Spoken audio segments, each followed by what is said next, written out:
Hola chicas y chicos, bienvenidas y bienvenidos de nuevo a Blip. En el tutorial de hoy vamos a seguir hablando de tiempos verbales, de tenses. Y en este caso vamos a seguir hablando también del past simple, el pasado simple. ¿Recordáis?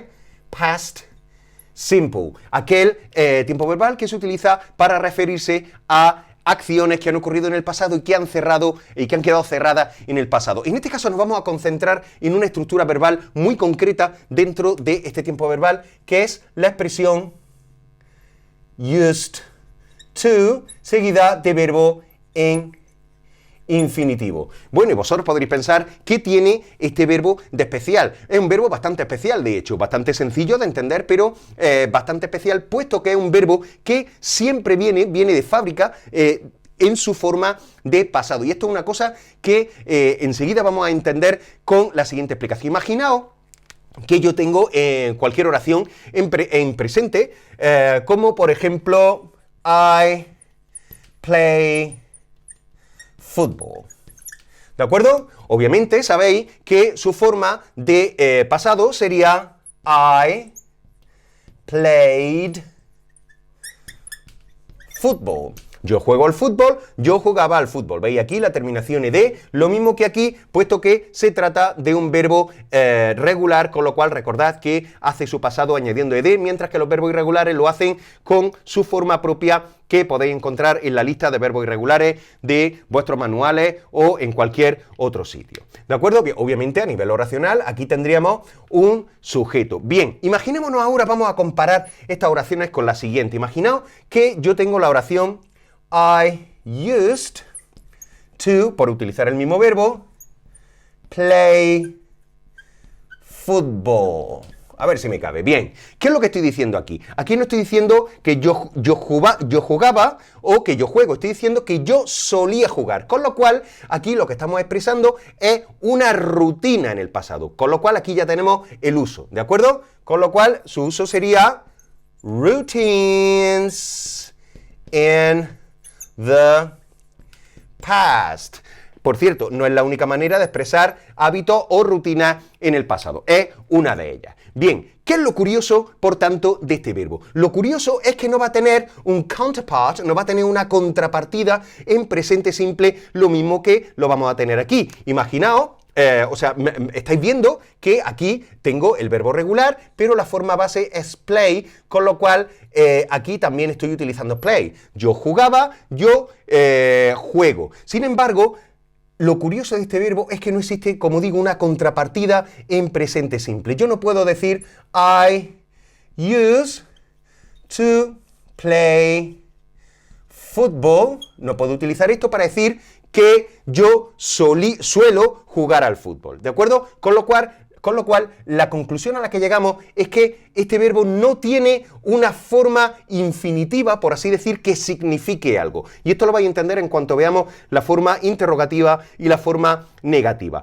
Con lo cual, ¿cómo voy a expresar yo la contrapartida con respecto al uso en presente simple? Es decir, ¿cómo voy a expresar la rutina en el presente? Pues lo voy a hacer de una manera muy fácil. No voy a utilizar este used to, va a desaparecer, ¿de acuerdo? Y en su lugar vamos a recordar cómo expresábamos la rutina en el presente simple, que lo hacíamos utilizando en la mayoría de los casos, utilizando adverbios de frecuencia. Con lo cual, en lugar de decir used to, repetirlo aquí, pero sin ed, lo que vamos a utilizar es, por ejemplo, usually, ¿de acuerdo? Con lo cual, aquí estaríamos expresando hábito o rutina en el presente de manera recurrente, lo mismo que estamos haciendo aquí en el pasado. ¿Lo entendéis? Es decir, no vamos a tener una contrapartida en presente que signifique yo suelo jugar al fútbol quitándole la ed o la d en este caso al verbo y poniéndolo en su forma base.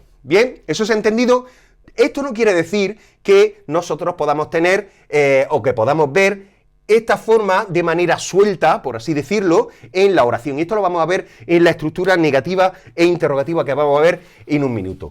Como estáis viendo ahí, nosotros estamos trabajando con una oración en forma afirmativa, ¿de acuerdo? Como cualquier otro verbo que no es un verbo auxiliar, vamos a hacer su forma negativa e interrogativa ¿De qué manera? ¿Recordáis cómo se hacían las preguntas con verbos que no eran auxiliares? 3, 2, 1... Lo habéis acertado. Con el uso del operador de esa palabra llamada do, que se metía en la oración y que ayudaba al verbo, porque no lo podía hacer por sí mismo, a crear negaciones y a crear preguntas. Vamos a copiar de nuevo esta oración aquí para que veáis todo el proceso de creación de preguntas y negaciones. I used to play football. I used to play fútbol. ¿Qué es lo que vamos a hacer? Nosotros vamos a cambiar de color, vamos a coger la partícula do, que en otros casos lo hemos puesto con azul, en este caso lo vamos a hacer con otro color, y do va a venir por aquí, como en otros casos, recordad, se va a llevar la ed, y en este caso vamos a hacer una pregunta, va a venir aquí, y recordad que la id cuando se monta en el autobús, aquí tendríamos do más ed, y D se vendría aquí y se transformaría en did. ¿Recordáis eso? Con lo cual, esta D desaparecería de aquí. Y fijaros, ¡tachán! Tenemos la forma use. ¿Quiere decir esto que al quedarse esta forma o al quedarse este verbo de esta forma en esta oración, vamos a tener aquí la posibilidad de traducir esto por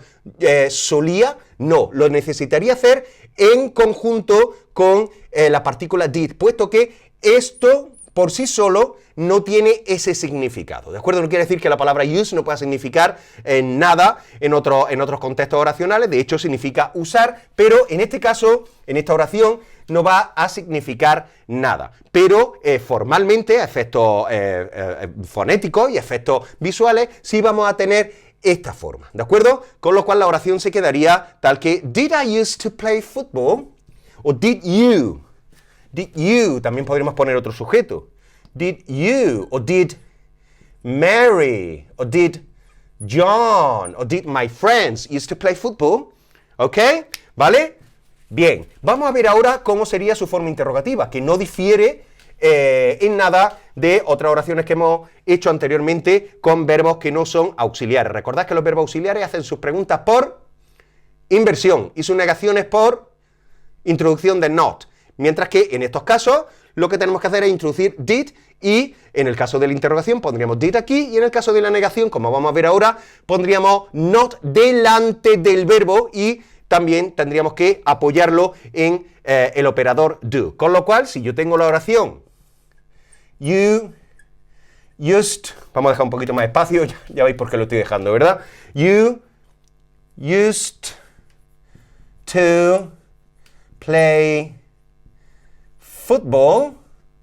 De nuevo, vendría do por aquí, en su autobús se pararía por aquí, recogería la D, ¿de acuerdo? Que se montaría aquí, y finalmente nos vendríamos aquí y tendríamos do más ed, en este caso se transformaría, ya lo podemos hacer directamente, ya que sabemos hacerlo, tendríamos did más not, y si queremos, como hemos hecho en otros casos, podemos contraer en un contexto informal y poner la forma didn't, ¿de acuerdo? Y obviamente, como hemos hecho en otros casos, esta D que marca el pasado aquí desaparecería, con lo cual, de nuevo, vuelvo a cambiar de color, se nos quedaría aquí, fijaos, la forma use como se nos ha quedado aquí. ¿Veis? Como digo, esto no quiere decir que esta forma signifique en modo alguno soler, o lo que nosotros podemos traducir en castellano como soler, sino que es una forma que estructuralmente, gramaticalmente se queda así, pero a la hora de traducirlo tendremos que traducir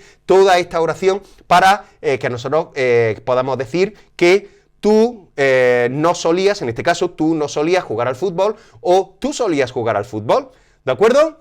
Bien, pues esto es lo que tenéis que saber básicamente de la expresión used to. Vuelvo a recapitular. No tiene una forma de presente, con lo cual no puedo decir I used to.